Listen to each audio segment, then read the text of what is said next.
Everyone, welcome back in our YouTube channel RD maths. This is Rupangi Dwivedi और continue करते हैं science की series को। ये हमारा पार्ट 5 होने जा रहा है मैटर एंड इट्स स्टेट्स का। ठीक है, तो आज जो हम टॉपिक कवर अप करेंगे वो होगा मेटलर्जी। ठीक है, तो पहले पढ़ लेते हैं कि मेटलर्जी होता क्या है। तो देखिए, मेटलर्जी क्या होता है? मेटल्स को एक्सट्रैक्ट करने की प्रोसेस। ठीक है, मीन्स आप मेटल को किस तरीके से आप क्या करते हैं, एक्सट्रैक्ट करते हैं, इसको हम बोलते हैं मेटलर्जी। ठीक है, ये सारी कंसेप्ट्स जो है ये आपके मेटलर्जी टॉपिक के अंदर आते हैं। ठीक है, तो मेटलर्जी पढ़ने से पहले हमें जो कुछ चीजें पढ़नी है वो ये देखिए। जो हमारे एलिमेंट्स या फिर जो कंपाउंड्स होते हैं, एलिमेंट और कंपाउंड क्या होता है, जैसे metals, non metals and metalloids, ये मैं आपको प्रीवियस सेक्शंस में ही कवर अप करा चुकी हूँ। ठीक है, तो जो आपके एलिमेंट्स और कंपाउंड्स होते हैं वो कहाँ पाए जाते हैं? वो नेचुरली आपकी अर्थ की क्रस्ट के अंदर पाए जाते हैं। ठीक है, तो एक चीज हमने पढ़ी, वो क्या पढ़ा कि जो आपके एलिमेंट्स होते हैं या फिर आपके जो कंपाउंड्स होते हैं वो कहाँ पे पाए जाते हैं? सबसे पहली बात, वो नेचुरली आपकी अर्थ क्रस्ट में फाइंड आउट होते हैं। कहाँ पे? अर्थ क्रस्ट में पाए जाते हैं। ठीक है, तो देखिए, ऐसे एलिमेंट जो नेचुरली आपकी अर्थ क्रस्ट में पाए जाते हैं, ऐसे एलिमेंट्स को हम क्या बोलते हैं? ऐसे एलिमेंट्स को हम बोलते हैं मिनरल्स। क्या बोलते हैं? मिनरल्स। ठीक है, तो अभी हमने क्या पढ़ा? अभी हमने ये पढ़ा कि मिनरल्स क्या होता है। तो मिनरल्स क्या होंगे?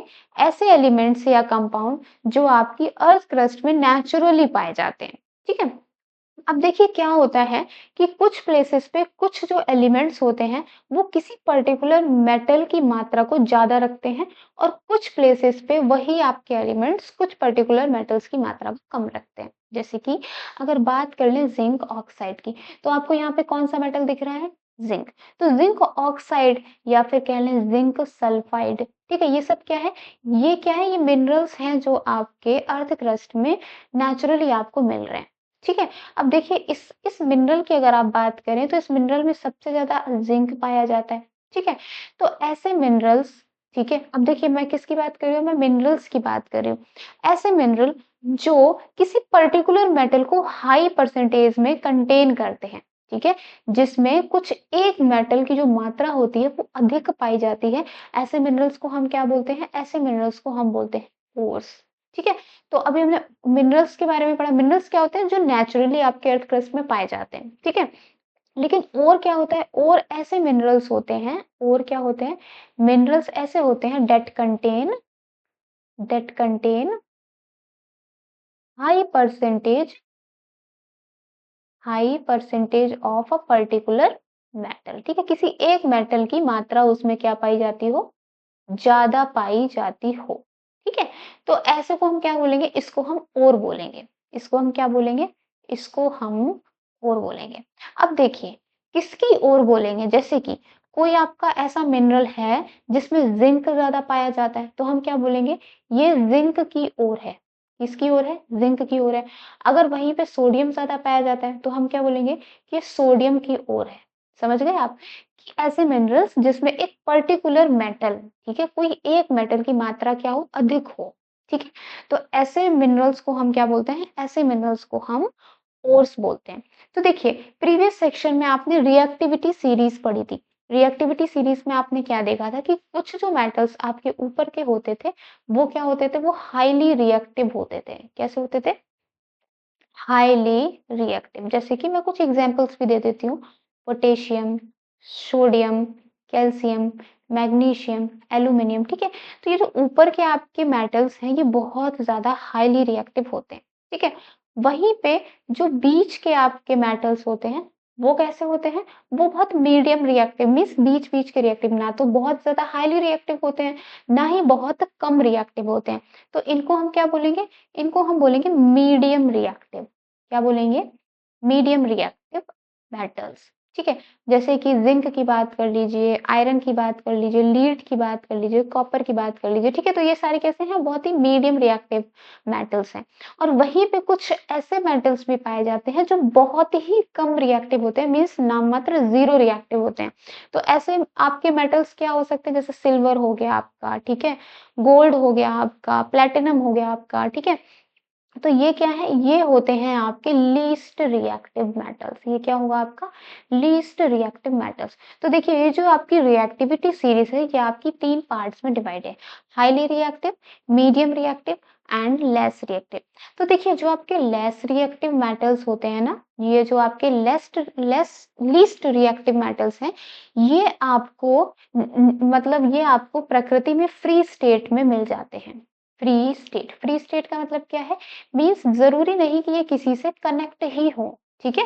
ये एक दूसरे से कनेक्ट में नहीं होते, ये फ्री स्टेट मीन्स प्लैटिनम आपको फ्री स्टेट में मिल सकता है, मीन्स प्लैटिनम आपको अकेला मिल सकता है, ठीक है?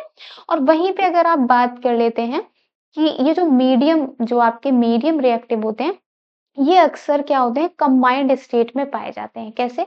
ये ज़्यादातर कंबाइंड होते हैं। कंबाइंड किससे होते हैं?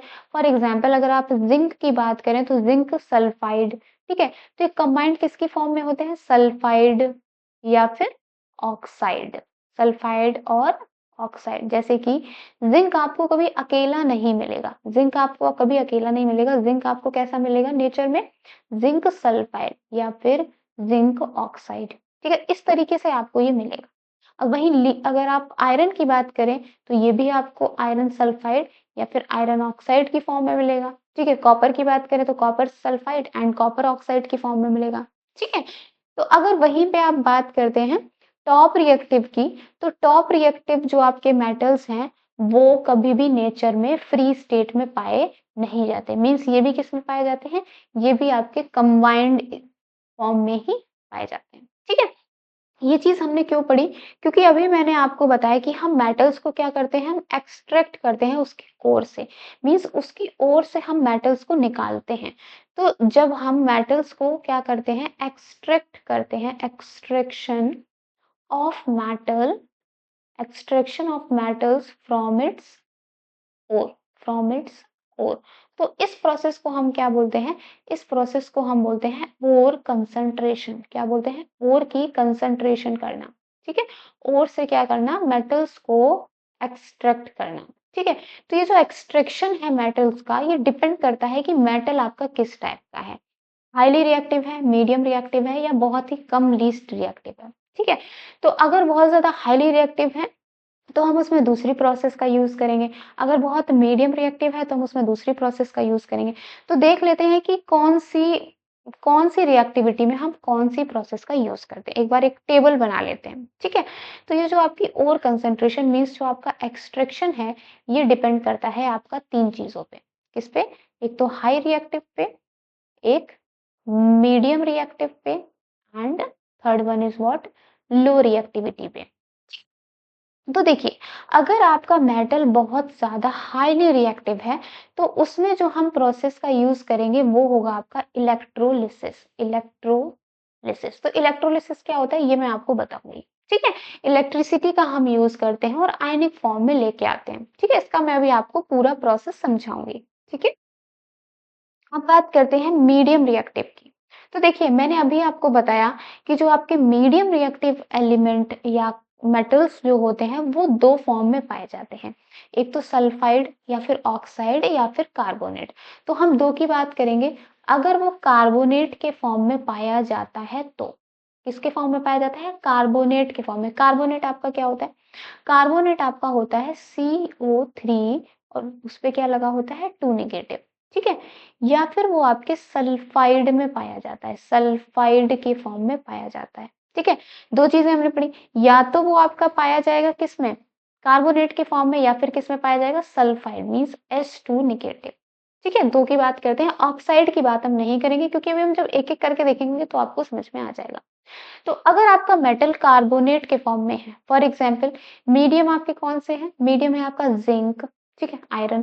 तो अगर जिंक मीन्स ZnCO3, ये क्या है? ये जिंक कार्बोनेट हो गया। ठीक है? अगर सल्फाइड के फॉर्म में है मीन्स जिंक सल्फाइड। ठीक है? तो अगर कार्बोनेट के फॉर्म में पाया जाता है तो हम किस प्रोसेस का यूज करते हैं? हम एक प्रोसेस होती है जिसका नाम है कैल्सिनेशन। क्या नाम है? कैल्सिनेशन। याद कैसे रखना है? C for carbonate, C for calcination. और वहीं पे अगर सल्फाइड के फॉर्म में पाया जाता है तो हम यूज करते हैं एक प्रोसेस जिसका क्या नाम है? रोस्टिंग। हमें ये प्रोसेस ही पढ़नी है। ठीक है? इस चैप्टर में हमें इन प्रोसेस को ही पढ़ना है।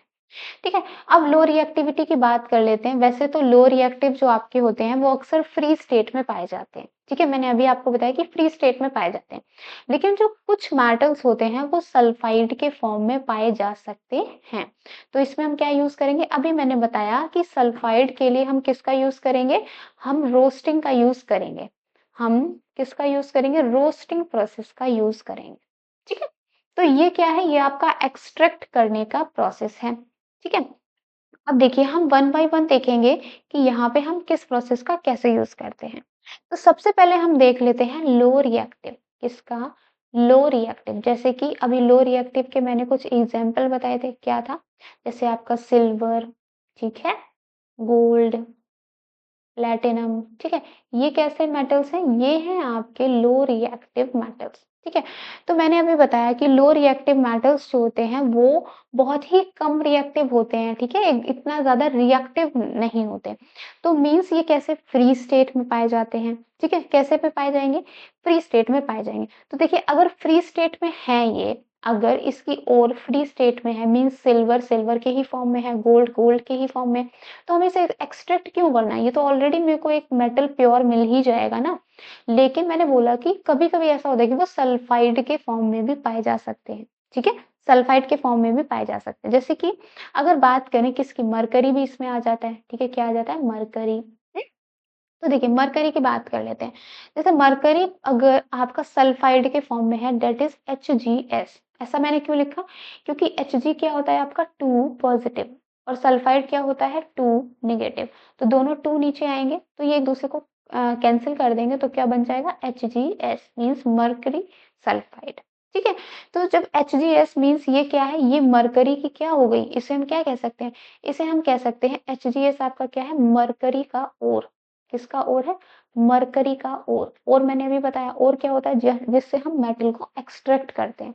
मीन्स जो आपका जो मरकरी सल्फाइड है उसमें मरकरी की मात्रा क्या होगी? ज़्यादा पाई जाती होगी। ठीक है? तो मैंने एक प्रोसेस का नाम बताया था, वो प्रोसेस आपकी क्या थी? वो प्रोसेस थी आपकी रोस्टिंग। तो रोस्टिंग में हम क्या करते हैं? रोस्टिंग में हम क्या करते हैं कि जो आपका जो सल्फाइड, सल्फाइड में हम रोस्टिंग का यूज़ करते हैं ना, तो हम किस प्रोसेस का यूज़ करेंगे? हम यूज़ करेंगे आपकी रोस्टिंग। क्या प्रोसेस होगी? आपकी रोस्टिंग। ठीक है? तो क्या करेंगे? इसको हम ऑक्सीजन मीन्स एयर में हम क्या करेंगे? इसको हीट करेंगे। तो आपको एयर में तो ऑक्सीजन भी मिलती है। तो रोस्टिंग में आपको याद रखना है, रोस्टिंग में हम क्या करते हैं? हीट करते हैं, किसकी प्रेज़ेंस में? ऑक्सीजन की प्रेज़ेंस में हम उसकी ओर को क्या करते हैं? हीट करते हैं। तो हमें क्या मिलता है? हमें उसका ऑक्साइड मिल जाता है दैट इज़ HgO और आपका जो SO मीन्स जो सल्फरस ऑक्साइड है वो आपकी बाहर निकल जाएगी। ये आप याद कर लीजिए। इसमें क्या होता है?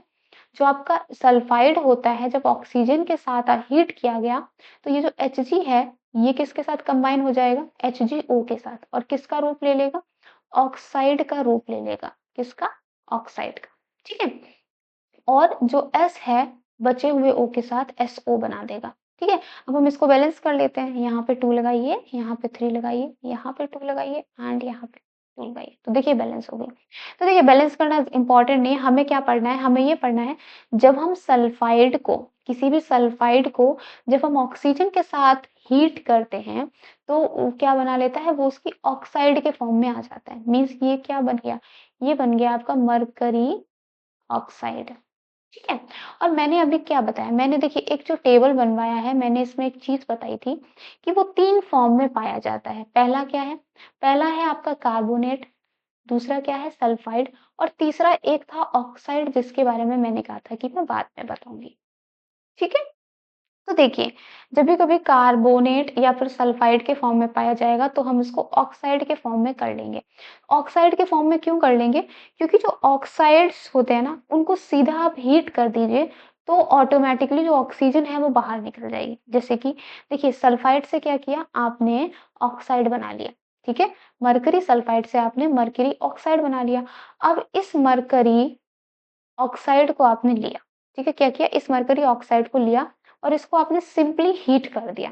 सिंपली क्या कर दिया? इसको हीट कर दिया।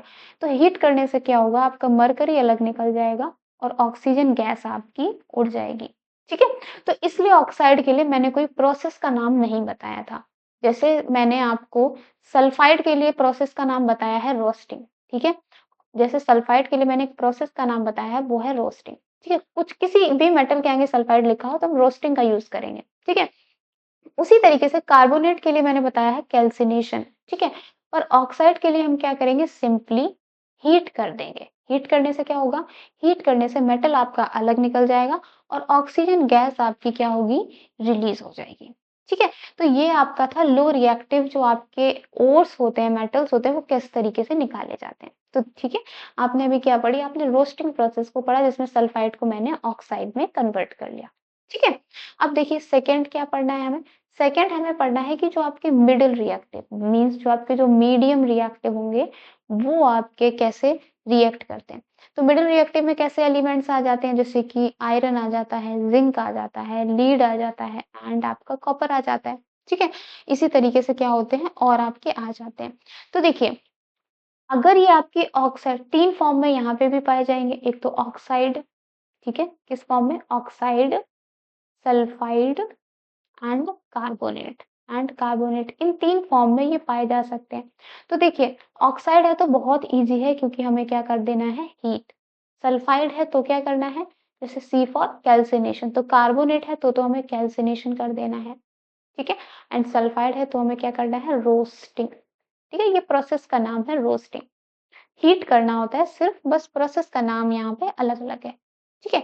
अब देखिए, अब क्या करते हैं, ये जो सल्फाइड ओर है, इसको हम क्या करते हैं, ऑक्साइड में कन्वर्ट कर लेते हैं। क्यों? क्योंकि ऑक्साइड जो आपकी ओर है, वो बहुत ईज़िली हीट होने पे मेटल दे देती है, ठीक है? तो रोस्टिंग प्रोसेस क्या है? रोस्टिंग प्रोसेस की हम यहाँ पे एक डेफिनिशन भी लिख सकते हैं। क्या डेफिनिशन लिख सकते हैं?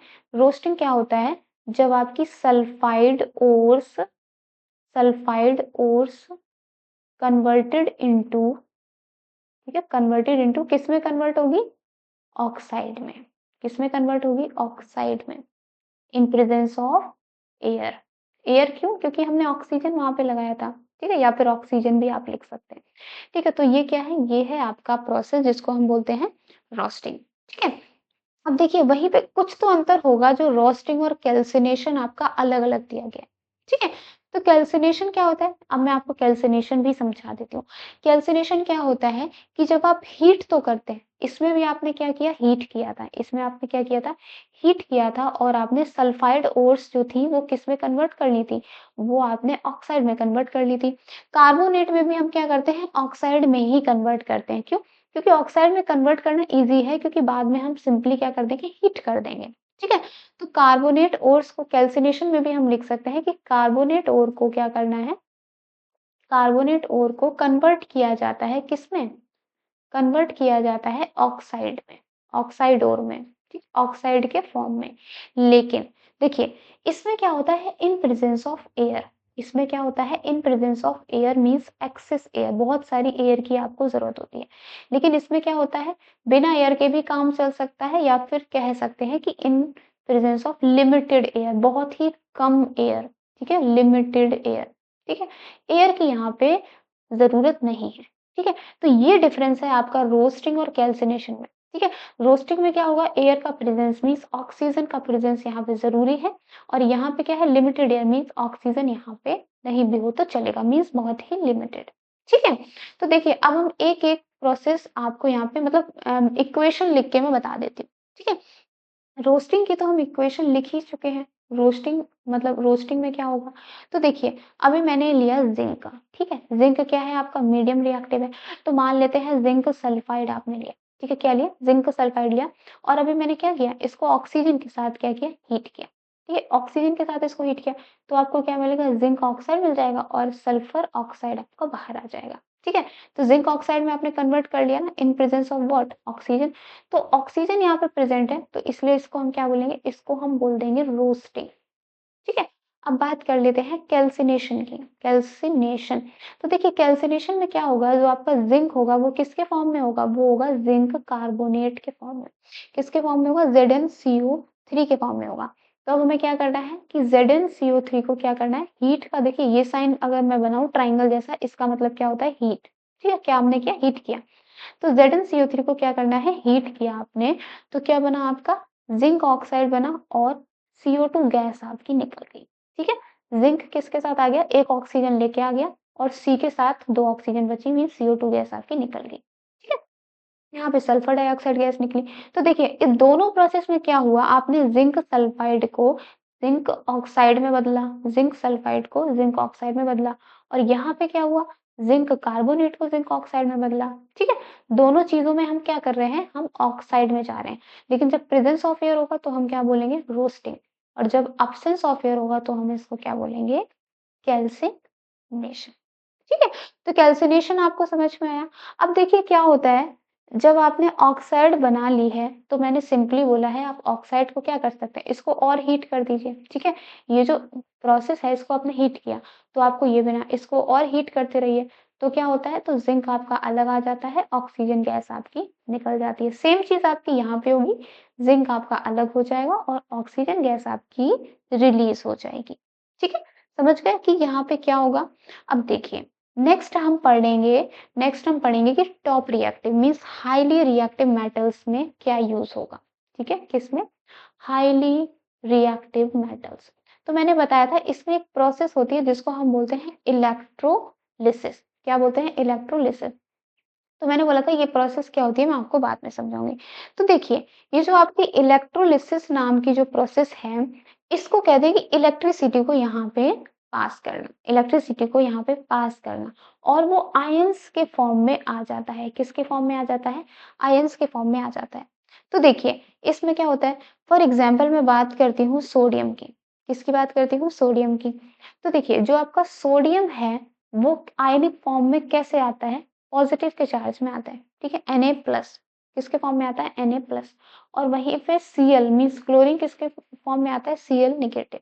ठीक है, तो देखिए इसमें होगा क्या, फॉर एग्जाम्पल जो आपका, इसमें हम बात किसकी करेंगे, सोडियम की, क्योंकि देखिए हाईली रिएक्टिव मेटल्स आपके क्या होते हैं, सोडियम, पोटेशियम, मैग्नीशियम। ठीक है, लिख देती हूँ यहाँ पे, सोडियम, पोटेशियम, मैग्नीशियम, कैल्शियम। ठीक है, ये क्या है, ये आपके हाईली रिएक्टिव मेटल्स हैं। ठीक है, अब देखिए ये अपने क्लोराइड्स के फॉर्म में प्रेजेंट होंगे। ठीक है, जो सोडियम है आपका क्लोराइड के फॉर्म में होगा, जैसे कि NaCl आपने लिया। ठीक है, अब आपने क्या किया कि एक यहाँ पे ऐसा कुछ बनाया। ठीक है, इसमें क्या किया आपने, मोल्टेन NaCl डाल दिया। मोल्टेन क्या होता है, मोल्टेन मतलब इसको मेल्ट किया आपने, NaCl को मेल्ट किया और इसको क्या लेके आए आप, लिक्विड फॉर्म में लेके आए, लिक्विड फॉर्म में लेके आए। तो ये क्या पड़ा है, ये आपका पड़ा हुआ है यहाँ पे मोल्टेन NaCl। ठीक है, और यहाँ पे दो तरह की आपने रॉड लगा दी। ठीक है, दो तरह की आपने रॉड लगा दी। देखिए इलेक्ट्रोलिसिस क्या होता है मैं आपको वो समझा रही हूँ। ठीक है, और इन रॉड्स को आपने बैटरी से अटैच कर दिया। इन रॉड्स को आपने किससे अटैच कर दिया, बैटरी से अटैच कर दिया। अब मान के चलते हैं इनमें से एक रॉड जो है वो है आपकी एनोड, इसका नाम क्या है, एनोड। ठीक है, और एक रॉड का नाम क्या है, कैथोड। जैसे आपकी जो बैटरी होती है उसमें एक प्लस और एक माइनस होता है, इसी तरीके से रॉड में भी प्लस एंड माइनस होगा। ठीक है, जो आपकी एनोड होती है, ये एनोड से आप देखिए, एनोड से एक वर्ड बनता है एड। क्या बनता है, एड।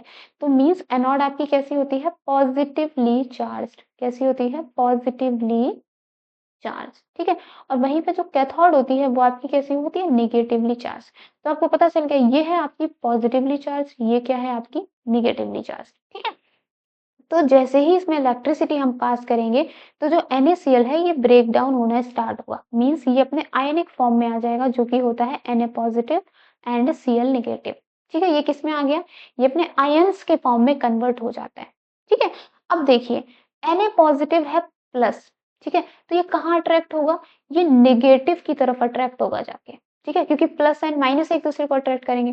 वहीं पे क्लोरीन आपका कैसा है, माइनस का चार्ज है, तो ये कहाँ अट्रैक्ट करेगा, ये पॉजिटिव की तरफ अट्रैक्ट करेगा। ठीक है, तो देखिए ये जो आपके ना दो तरीके के हो गए, Na+ एंड Cl नेगेटिव।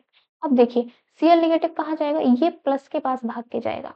ठीक है, और Na पॉजिटिव कहाँ भागेगा, ये आपका नेगेटिव की तरफ भागेगा। ठीक है, तो मीन्स कैथोड में क्या होगा, कैथोड, जो कैथोड ट्यूब होगा इसमें सारे Na पॉजिटिव जाके क्या हो जाएंगे, चिपक जाएंगे। ठीक है, कैथोड में क्या होगा, Na पॉजिटिव चिपकेंगे। और वहीं पे अगर आप एनोड की बात करें तो क्या होगा, एनोड में क्या होगा कि सारे के सारे Cl नेगेटिव चिपक जाएंगे। लेकिन हम बात किसकी कर रहे हैं, हम बात कर रहे हैं मेटल्स की। किसकी बात कर रहे हैं, मेटल्स की कर रहे हैं, नॉन मेटल की नहीं कर रहे हैं। ठीक है, क्योंकि हम मेटलर्जी पढ़ रहे हैं ना, तो मेटल्स आपको कहाँ मिलेंगे, आपको कैथोड ट्यूब में मेटल्स यहाँ पे मिल जाएंगे। ठीक है, तो क्वेश्चन ऐसा आ सकता है कि जब आप इलेक्ट्रोलिसिस प्रोसेस करते हैं तो जो आपके मेटल्स होते हैं आपको कौन सी रॉड पे मिलते हैं? तो कौन सी रॉड पे मिलते हैं? कैथोड जो ट्यूब होता है उसमें आपके मेटल्स आपको मिलते हैं। ठीक है? तो ये जो प्रोसेसेस थी, 3 प्रोसेसेस जो हमें पढ़नी थी और कंसंट्रेशन में जो मेन थी वो हमने यहाँ पे कवर अप कर ली। अब देखिए कुछ प्रोसेसेस और यहाँ पे देखी जाती हैं, जैसे कि पहली है आपकी हाइड्रोलिक वॉशिंग। क्या देखी गई है? Hydraulic washing. इसका एक और नाम है, इसका एक और नाम क्या है? Gravity separation. इसको हम एक दूसरे नाम से बुलाते हैं जिसका नाम है ग्रेविटी सेपरेशन। ठीक है? जो आपको इसमें याद करना है वो ये कि ये जो प्रोसेस होती है ये आपकी यूज्ड की जाती है ऑक्साइड ओर्स को सेपरेट करने में। ठीक है? ऐसी ओर्स जो ऑक्साइड के फॉर्म में हो, फॉर एग्जांपल जिंक ऑक्साइड, ठीक है, पोटेशियम ऑक्साइड, सोडियम ऑक्साइड। ठीक है? तो जो ऐसी फॉर्म होती है, ऑक्साइड की जो फॉर्म होती है, इसको जब आप सेपरेट करते हैं तो क्या करना होता है? आपको हाइड्रोलिक वॉशिंग का यूज करना पड़ता है। इसमें देखिए क्या होता है, फॉर एग्जाम्पल ये जो है ना, पानी बहुत तेज बह रहा है। ठीक है? पानी बहुत तेज बह रहा है और यहाँ क्या होता है, जो डेंसर पार्टिकल होता है ना, डेंसर, एक हल्का होगा और एक क्या होगा आपका भारी होगा। ठीक है? एक डेंसर होगा, एक लाइटर होगा। ठीक है? तो देखिए जो डेंसर पार्टिकल है वो तो बैठ जाता है, वो पानी के बहाव से आगे नहीं जाता है। ठीक है? लेकिन जो आपका लाइटर पार्टिकल है वो क्या होता है, वो आपका फ्लो कर जाता है। वो आपका क्या करता है? फ्लो कर जाता है। तो इस तरीके से क्या होता है कि आप हैवियर और लाइटर पार्टिकल्स को अलग अलग कर सकते हैं। ठीक है? नेक्स्ट एक प्रोसेस होती है जो होती है आपकी फ्रोथ फ्लोटेशन। Froth flotation. ठीक है? देखिए ये एक ऐसी प्रोसेस, इसमें क्या करते हैं, इसमें हम एक तरीके से बहुत तेज से घुमा देते हैं। जैसे आपने मिक्सी में देखा है ना, जो आपकी मिक्सी बहुत तेज घूमती है। ठीक है? तो फ्रोथ फ्लोटेशन आपकी ऐसी ही प्रोसेस है। तो ये किसके लिए यूज करते हैं, हमें बस याद करने की कौन सी ओर के लिए यूज की जाती है। तो ये जो प्रोसेस है ये आपकी यूज की जाती है सल्फाइड ओर्स के लिए। किसके लिए? सल्फाइड ओर्स के लिए। इसी तरीके से हम मैग्नेटिक सेपरेशन नाम की एक प्रोसेस का यूज करते हैं। मैग्नेटिक सेपरेशन ये किसके लिए यूज करी जाएगी? ये आपकी मैग्नेटिक प्रॉपर्टीज वाले मेटल्स के लिए यूज करी जाएगी, जैसे कि आयरन के लिए यूज करी जाएगी। ठीक है? फॉर एग्जाम्पल अगर आयरन सल्फाइड है तो देखिए आयरन चिपक जाएगा, सल्फाइड रह जाएगा। तो इस तरीके से आप मैग्नेटिक प्रॉपर्टीज का भी यहाँ पे यूज करते हैं। ठीक है? अब देखिए नेक्स्ट हमें जो एक लास्ट चीज पढ़नी है वो क्या है। तो देखिए क्या होता है, ये जो आपने एक्सट्रैक्शन का जो प्रोसेस किया है इसमें जो आपको मेटल्स मिलते हैं, आपने जो मेटल्स जो एक्सट्रैक्ट करे हैं, जरूरी नहीं कि ये प्योर फॉर्म में हो। ठीक है? जरूरी नहीं कि ये प्योर फॉर्म में हो। बहुत सारी प्रोसेस के दौरान इसमें इम्प्योरिटीज जो होती हैं वो चिपक जाती हैं। ठीक है? जो इम्प्योरिटीज होती हैं वो इसमें चिपक जाती हैं। ऐसी इम्प्योरिटीज को हम क्या बोलते हैं? ऐसी इम्प्योरिटीज को हम बोलते हैं गैंग पार्टिकल्स। क्या बोलेंगे? Gang particles.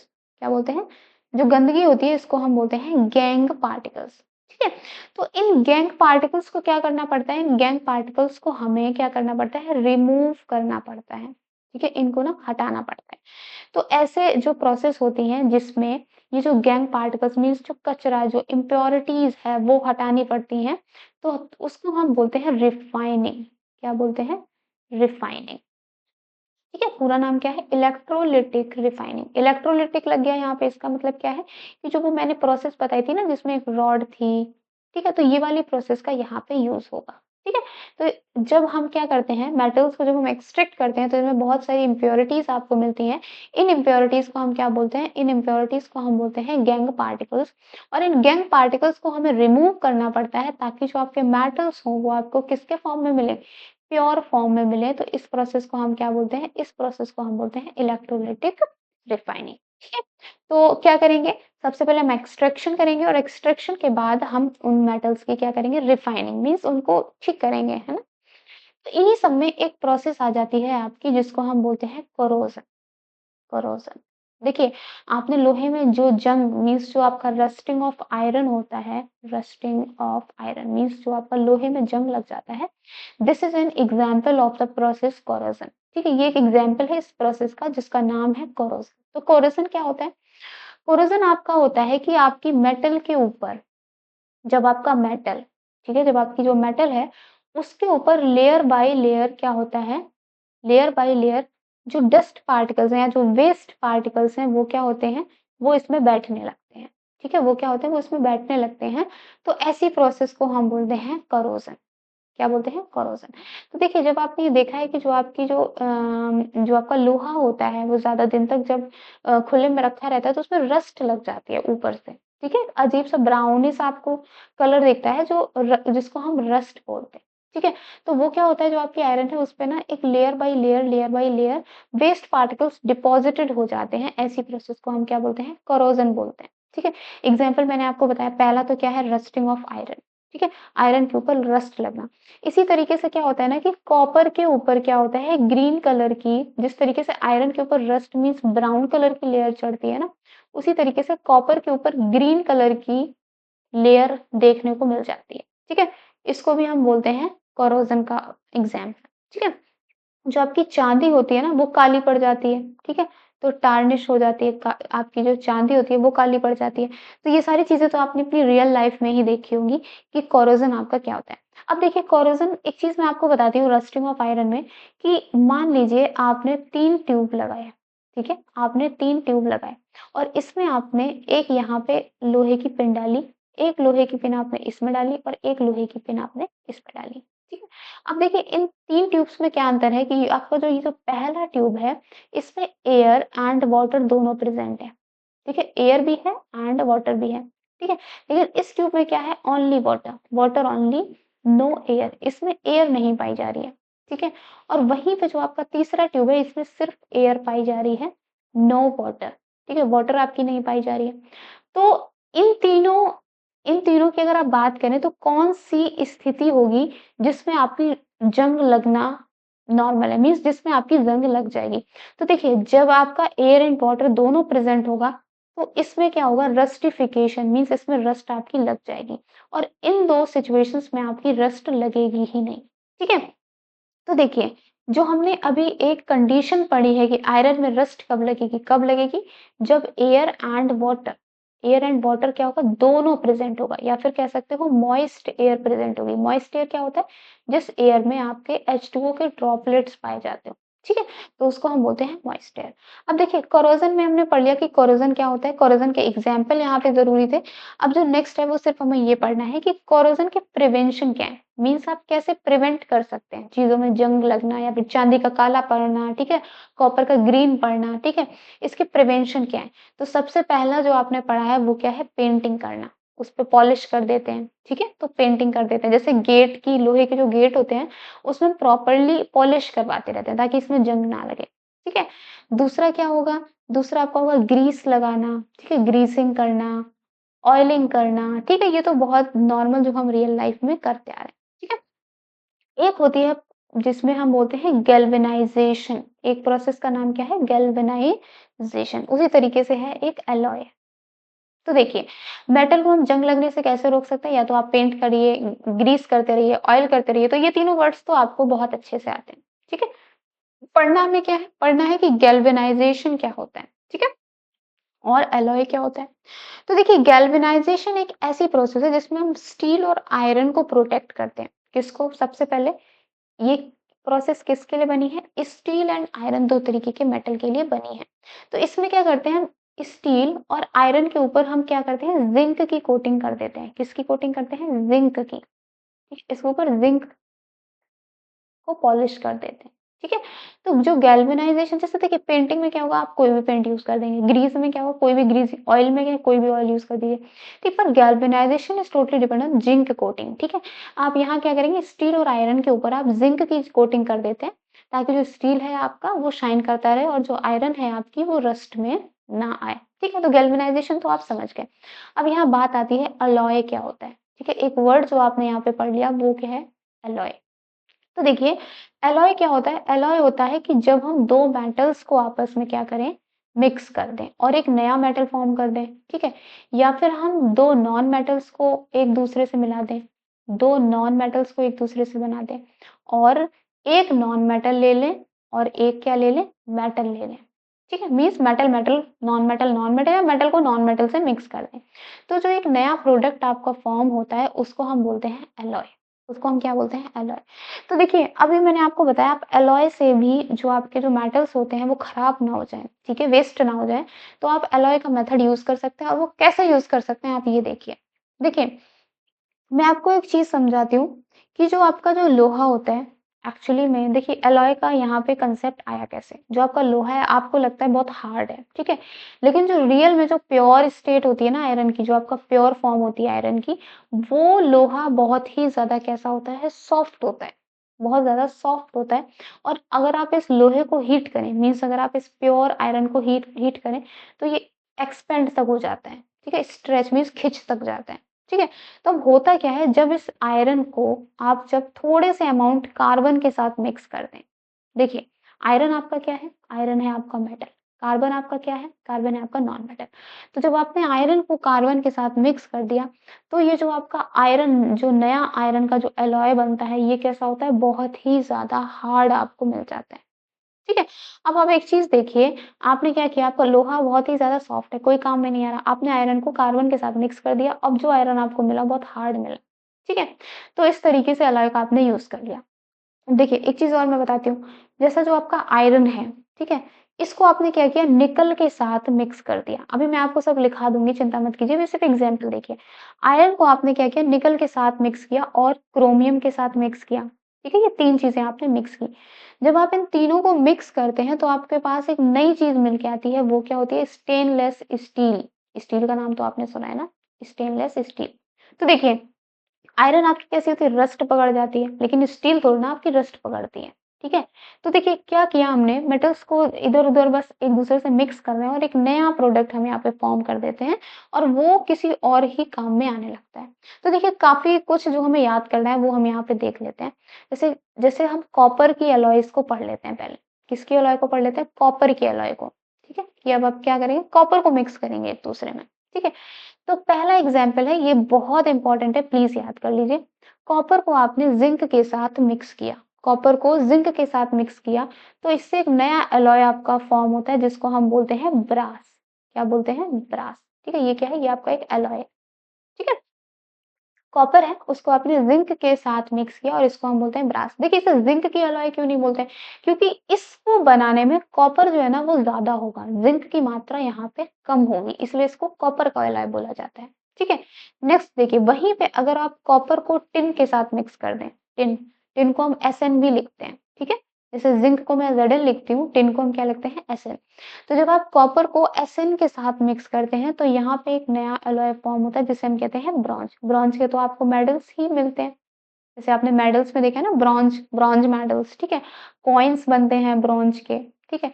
ब्रास का क्या बनता है? ब्रास के आपके वायर्स बनते हैं, बर्तन बनते हैं, यूटेंसिल्स आपके बनते हैं, ठीक है? ब्रास की ज्वेलरी भी पहले बनती थी, ठीक है? तो ये आपके कुछ कॉपर के जो मेन मेन मैं कहूँगी, ये जो पूछे ही जाते हैं ब्रास एंड ब्रॉन्ज, इसमें कन्फ्यूज़ नहीं होना है, ठीक है? ब्रास एंड ब्रॉन्ज में आपको कन्फ्यूज़ नहीं होना है, ठीक है? थर्ड देख लेते हैं, अभी जो मैंने आपको बताया कि कॉपर को अगर आप ज़िंक और किसके साथ? निकल के साथ मिक्स करते हैं, तो क्या बनता है? सिल्वर बनता है। क्या बनता है? सिल्वर बनता है।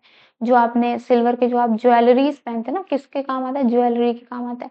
तो जो आप ज्वेलरीज़ पहनते हैं, वो किससे बनती है? ये इसको हम जर्मन सिल्वर बोलते हैं कायदे में तो। क्या बोलते हैं? German silver. चांदी भी आपकी 2 तरीके की होती है, ठीक है? एक तो होती है आपकी जर्मन सिल्वर और वहीं पे एक दूसरी होती है स्टर्लिंग सिल्वर, ठीक है? ये कभी-कभी आपने रिंग में लिखा भी देखा होगा जब आप शॉपिंग करते होंगे, तो स्टर्लिंग सिल्वर 999, ठीक है? ऐसे करके लिखा होता है।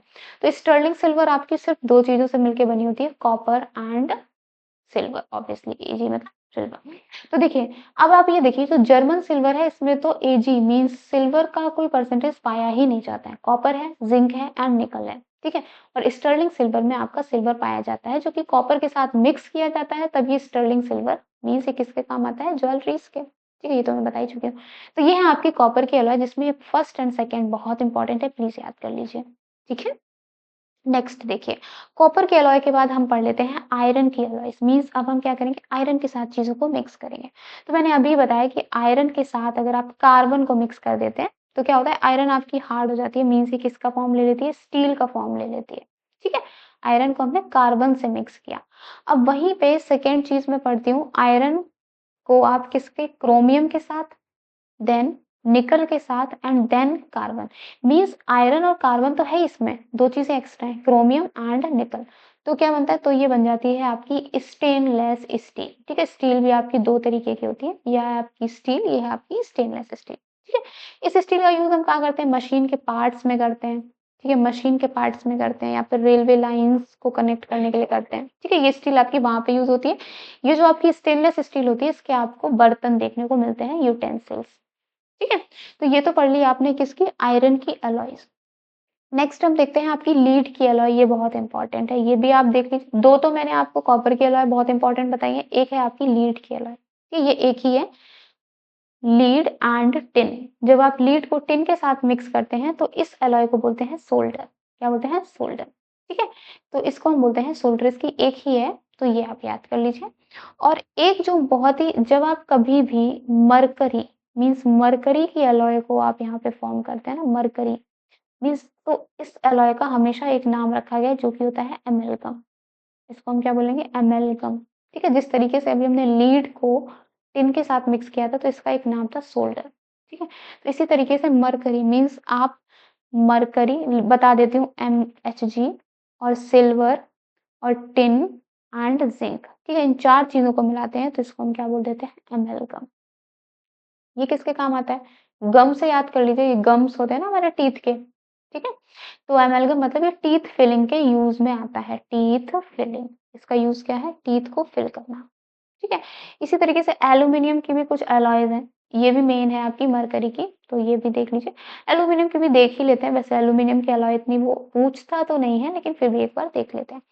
तो पहला है एल्यूमिनियम को कॉपर, मैग्नीशियम एंड मैंगनीज के साथ मिक्स करना, चार चीजें यहाँ पे, तो इसको हम बोलते हैं डोर एल्यूमिन, ड्यूर एल्यूमिन। ठीक है, और वहीं पे जब आप एल्यूमिनियम को सिर्फ मैग्नीशियम के साथ मिक्स करते हैं तो इसको हम क्या बोलते हैं, मैग्नेलियम। क्या बोलते हैं, मैग्नेलियम। ठीक है, और वहीं पे जब आप एल्यूमिनियम को निकल, कोबाल्ट एंड आयरन मीन्स, ये चार चीजें यहाँ पे मिक्स होगी तो इसको हम क्या बोलेंगे, एल निको। ठीक है, इन दोनों का तो यूज जो है ना, जेट प्लेन्स, जेट क्राफ्ट के पार्ट्स को बनाने के लिए होता है, या फिर एरोप्लेन के पार्ट्स को बनाने के लिए होता है। ठीक है, वहीं पे एल्मिको ये मैग्नेट्स के काम में आती है, मैग्नेट्स को बनाने के। ठीक है, तो ये जो आपका पूरा चैप्टर था, ये था आपका मेटलर्जी से। ठीक है, मेटलर्जी में इतना ही था। अब हम जो नेक्स्ट पढ़ेंगे वो हम एसिड एंड बेस चैप्टर को लेंगे। ठीक है, मैटर एंड इट्स स्टेट आपका यहाँ पे पूरी तरीके से कंप्लीट हो गया है। ठीक है, तो तब तक के लिए take care and good bye.